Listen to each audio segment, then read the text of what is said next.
It's common in the culture today to hear people talk about what they identify as, and they're often referring to their gender identity or their sexual identity. In reality, we all make a choice every day of what we will identify with and as. Even as followers of Jesus, we choose to identify with something different than what we were born with. So, could it be that this is more powerful than we have perhaps understood? Could it be that understanding this truth could help people be free from the damaging things that they're identifying with? Let's see what the Bible says about that. Hey, I'm so glad that you're joining us here on the podcast today. We have got a great topic. So if you're watching on YouTube, I'd go ahead and ask if you would like this video. You can subscribe to our YouTube channel.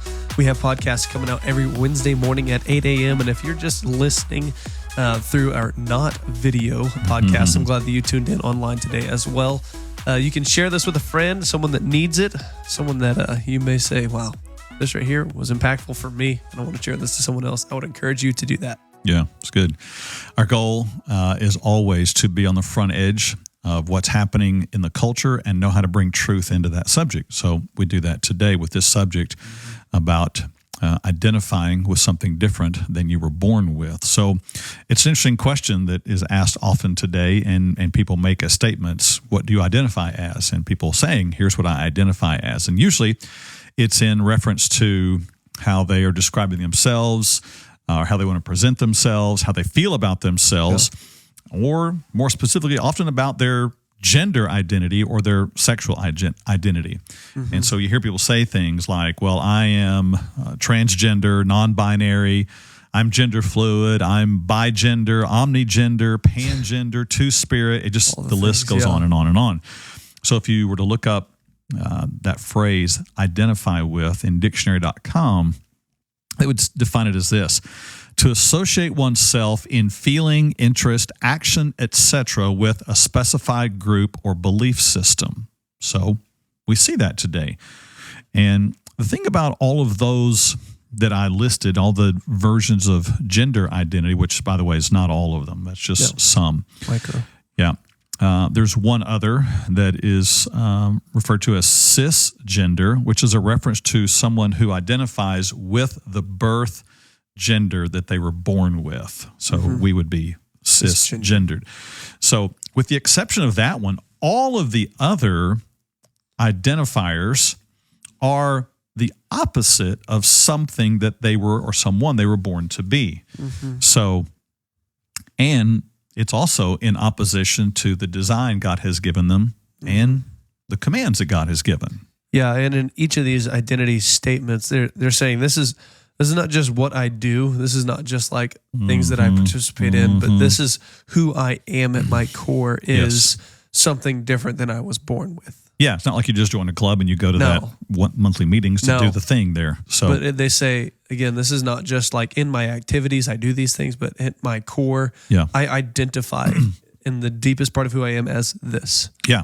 So, for example, a transgendered person is identifying with the gender that is opposite of what they were born with. They are choosing not just to wear the clothing of the opposite gender, but they are owning the identity of the other gender, therefore rejecting their own gender and identifying with the other gender. And so therefore their lifestyle then becomes that as well.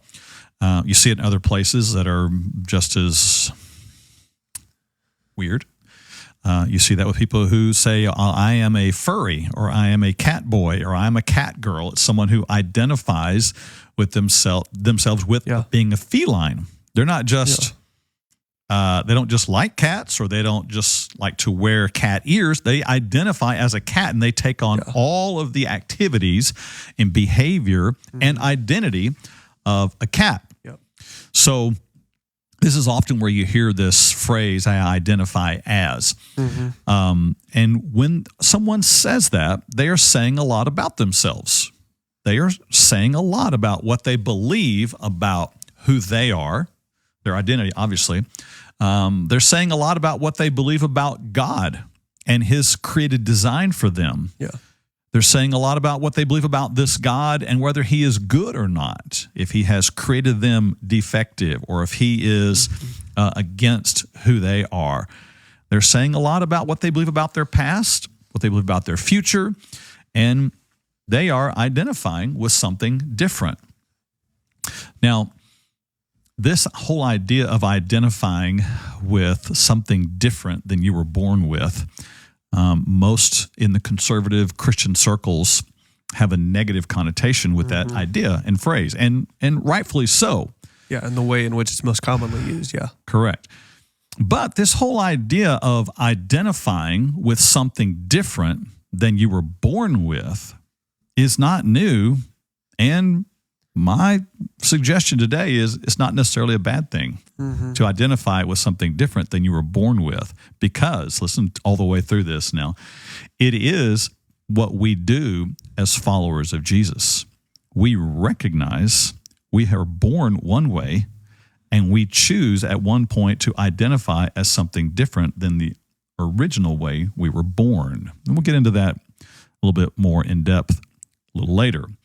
But let's back out on this thing for just a moment and take a high-level view down and think about people who are identifying as something contrary to God's design for them or for life.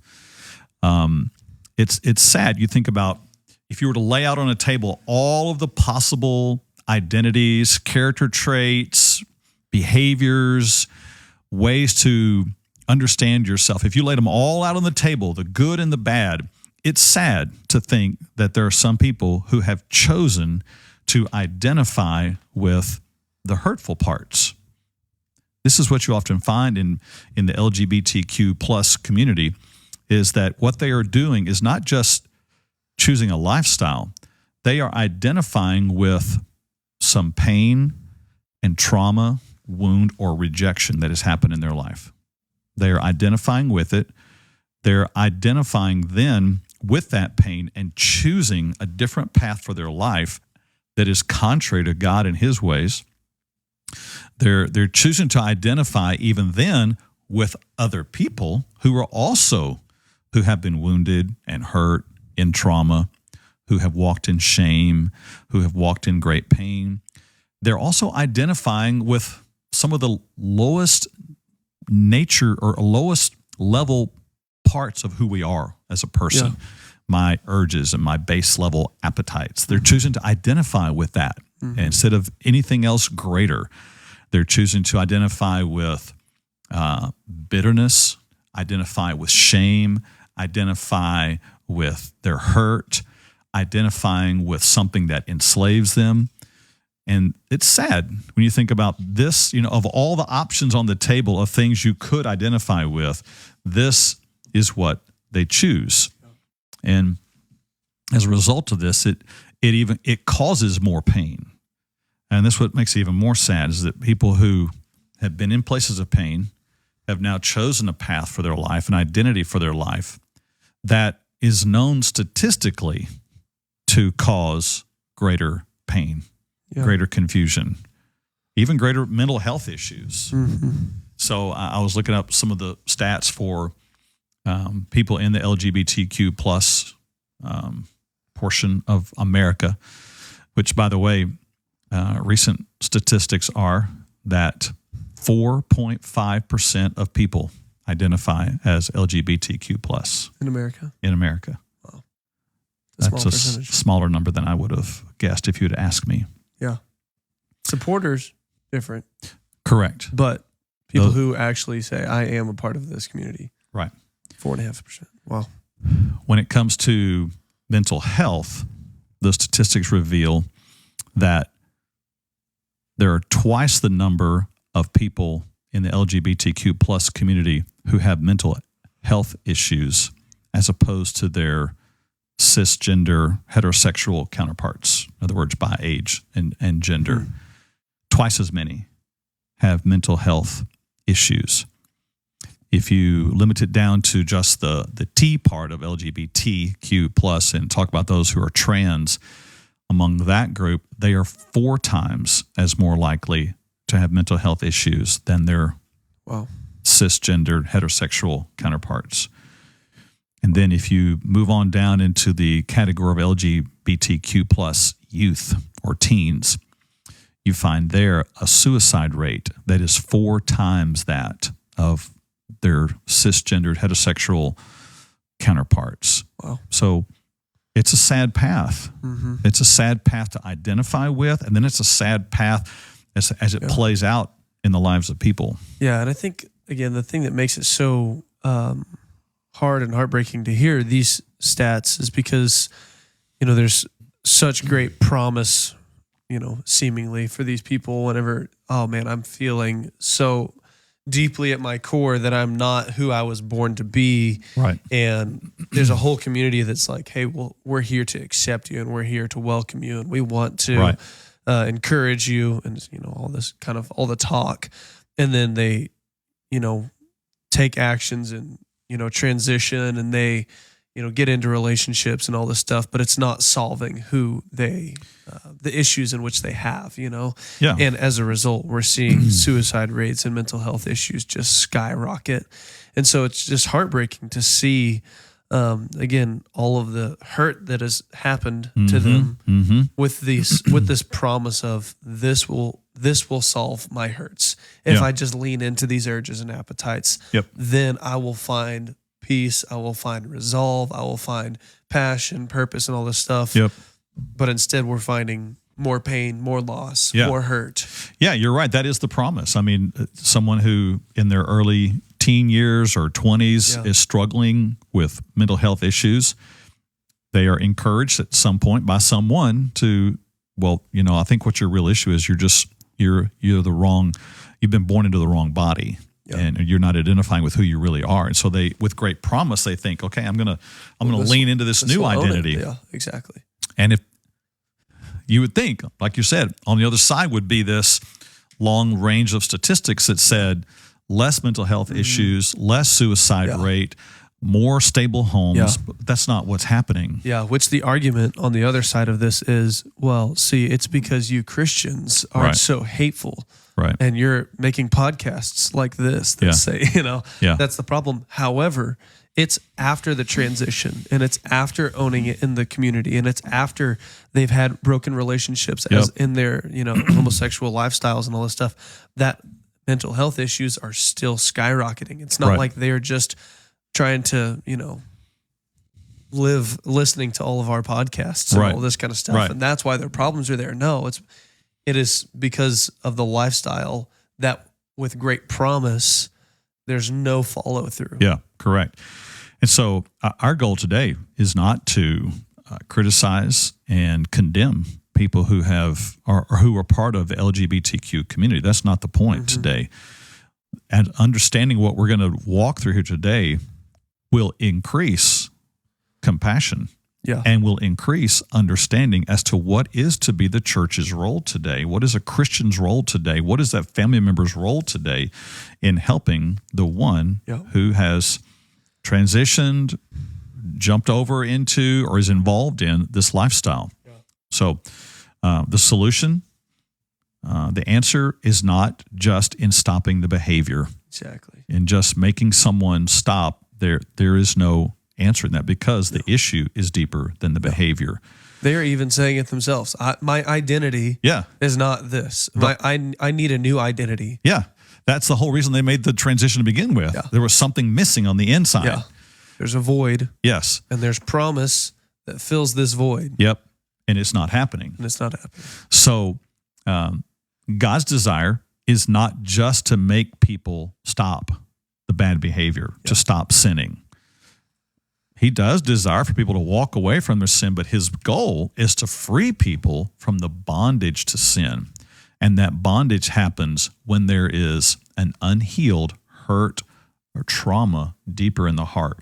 And so when someone is identifying with someone that they are not, when they are choosing a lifestyle different than even what God has designed, they are admitting, I don't like the pain I'm living in. I don't like the pain that I've caused. I don't like the pain that I've experienced.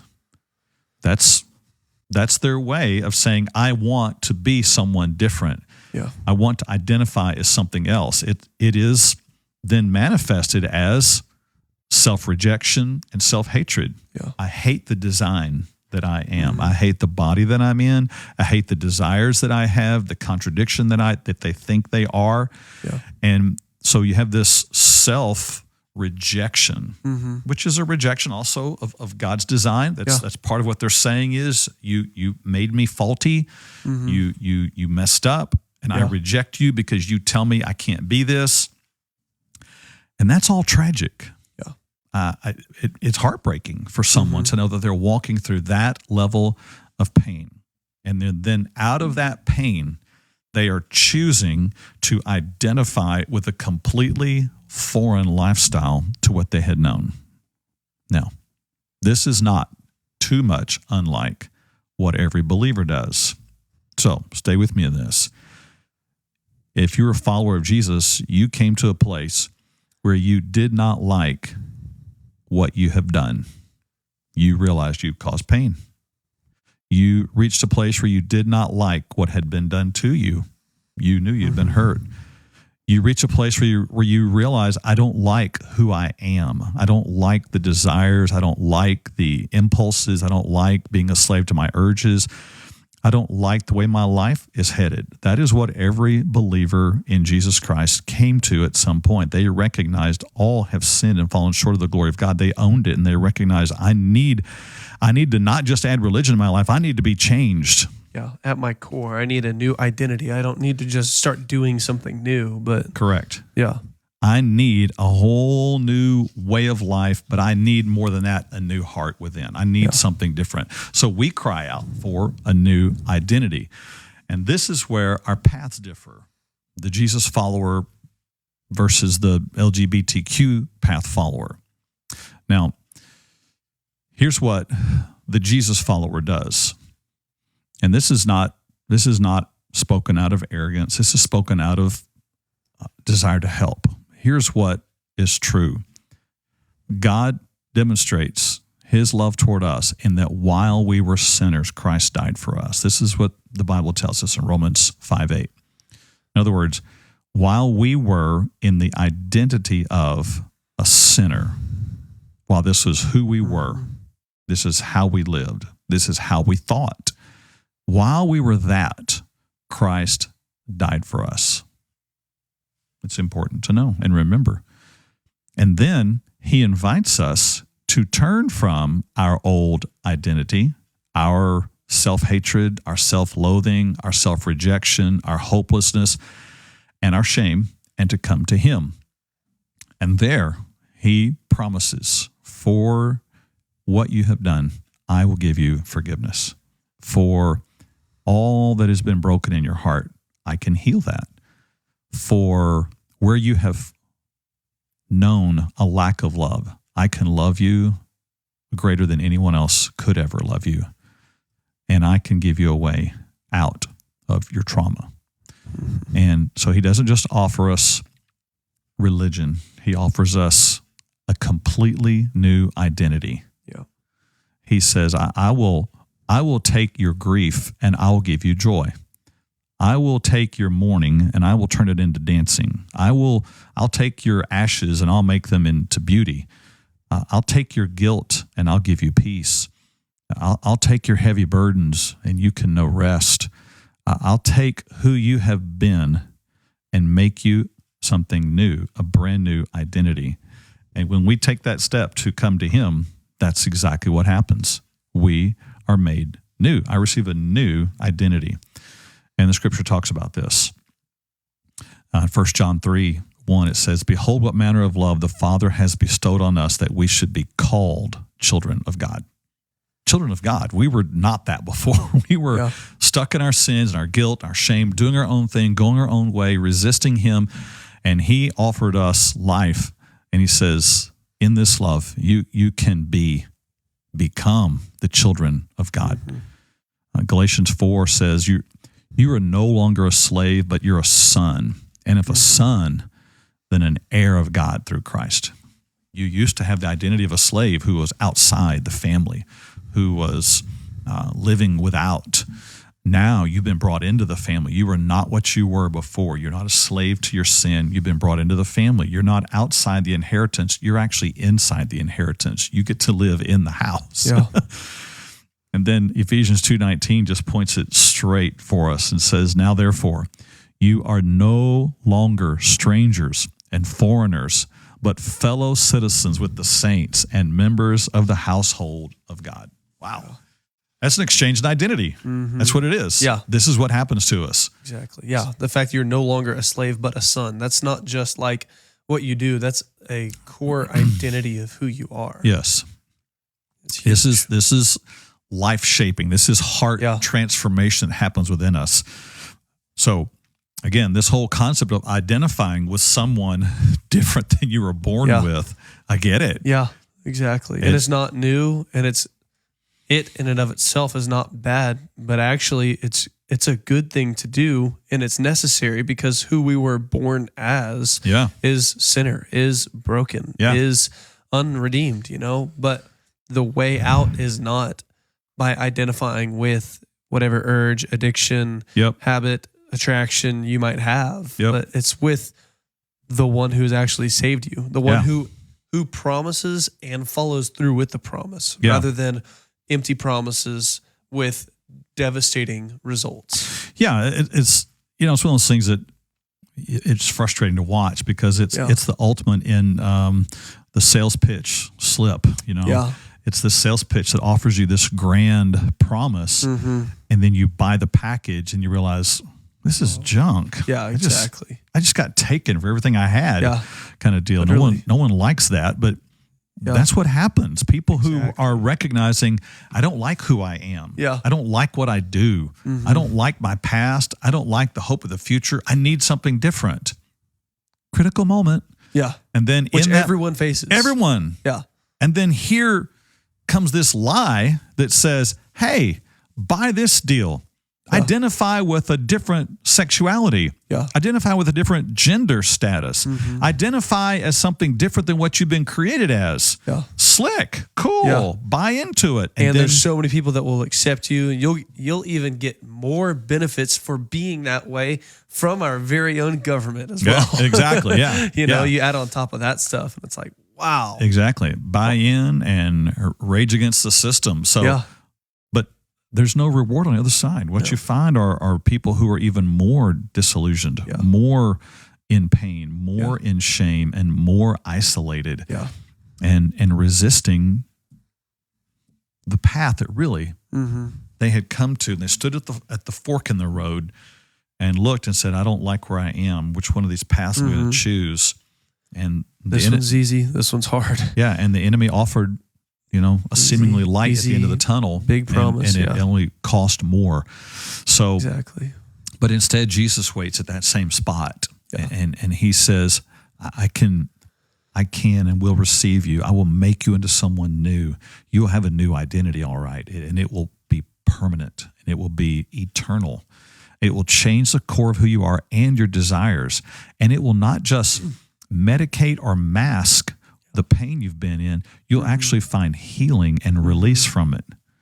I'm not offering you a religious list of to-dos. I'm offering you a transformation so that you can actually know how to deal with that hurt in the past, so that you have a love that replaces it, so that you have a transformation that happens in you, in your identity. Yeah. Not just in, come add this religious good old fun time, hour and a half on a Sunday. Yeah. But or hour and a half beat down, exactly. About your sin. That's not the point. No, but you have life and life abundant here now. Yeah. Because everything you have done is forgiven. And that's the incredible promise that you receive from the gospel that you don't get in the woke world today. You just get in the woke world the promise of, you don't like where you are? Well, make up a new identity for yourself. Yeah. And start introducing yourself as that in that way. It doesn't change who you are. Yeah. It really does just change what you do, So the offer of Jesus is, again, full transformation of our heart, new identity. Colossians 1:21 and 22 talks about this transformation that happens in us, this new identity. He says, and you who once were alienated and enemies in your mind by wicked works. So every believer can identify with this. Yeah. You know what it was like when you walked in your own guilt and your shame and the pain, and you were inside your own mind an enemy, and you were distant, and you were isolated, you were alienated, separated. He says, yet now he has reconciled in the body of his flesh through death, through his death for you, through his resurrection for you. He did something that when you put your faith in him, here's what it says, to present you holy and blameless and above reproach in his sight. There is your new identity.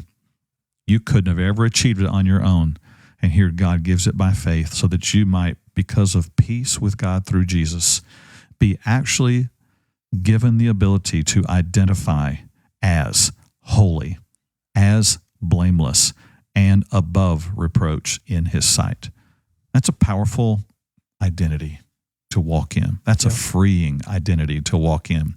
You're telling me I don't have to walk any longer in my guilt, in my shame, in my hate, in my resentment. Yeah. I can be at peace with God. I can know his purpose for my life. Yes. Yeah. And then when a person begins to take those steps, they begin to find freedom in their life. They end up not a slave anymore. Again, that's the sad thing about the offer of the LGBTQ plus path, is that it further enslaves you to your own urges and appetites, and those actually begin to be what you put on display. This is your banner you wave. This is your what you champion, the cause you're after, and you end up a slave to it. You can't even be free from it, even though you might want to be. And following Christ's path, though, offers us something very different. In Romans 6:6, it says that our old man was crucified with him. In other words, who I was, thy old identity, that the body of sin might be done away with, that we should no longer be slaves of sin. That's just pretty phenomenal. Again, that Jesus would take on our identity on the cross as the sinner, so that we could take on his identity in this life, the righteous, the stunning, to free us from all that we carried. So let's make some bottom line application today. If you're out there today and you are the one who is struggling with your identity, it may be your sexual identity. Because of things that have happened to you, you are uncertain about who you are. It may be your gender identity. Because of some things that have happened to you, you may be uncertain about who you are. It may be your identity as a mother or a wife. Maybe that is unsettled in your mind. Maybe it's all the comparison that's out there today. Maybe it's within that realm that you're struggling with who you are as a mother or wife. Maybe it's your identity as a man, as a father, as a husband today. Maybe you're uncertain about who you are, who you should be, based on your past and based on some things going on in your life today. Maybe it's even your identity as a follower of Jesus. Maybe you're struggling with, I have walked in paths of pain and I don't understand who I'm actually supposed to be in Jesus today. No matter which one of those or any other situation you're in, it is right and good to look at your past and your hurts and say, I do not want to identify with them. That's good. That's right. It's also right and good to cry out to Jesus in that moment and say, Jesus, you offer a way out of my old identity that actually leads to life. And then it's right and good to turn from that past, to leave it, and to walk into the arms of Jesus, who can love you like no one else has, who can forgive you like no one else can, and who can provide for you life that no one else will. This is what he did for us so that we could be free. He invites us to that. So then, when you receive him by faith, you can walk in a new identity. And this is what believers are invited to. We're not invited to a life of continual guilt and shame and whipping ourselves for our sin. We're invited to a new identity that says, Jesus took on my pain so that I can be free. And so now I can remind myself of my new identity. I am not who I was. I am forgiven, I am loved, and I no longer carry the identity of shame in my life. The Apostle Paul experienced all of this. His identity was wrapped up in arrogance and knowledge and power and religious pursuit. And he reached a place where he got sick of his identity. Mm-hmm. He met Jesus, and Jesus changed him. And he wrote this in Galatians 2:20. I have been crucified with Christ. It is no longer I who live, but Christ lives in me. And the life which I now live in the flesh, I live by faith in the Son of God, who loved me and gave himself for me. This is Paul, who came to a place of an identity crisis, and he chose in that moment, though there were many, many, many options laid out in front of him, he chose the path that Jesus offered, the one that said, he died for me, he gave himself for me, he loves me.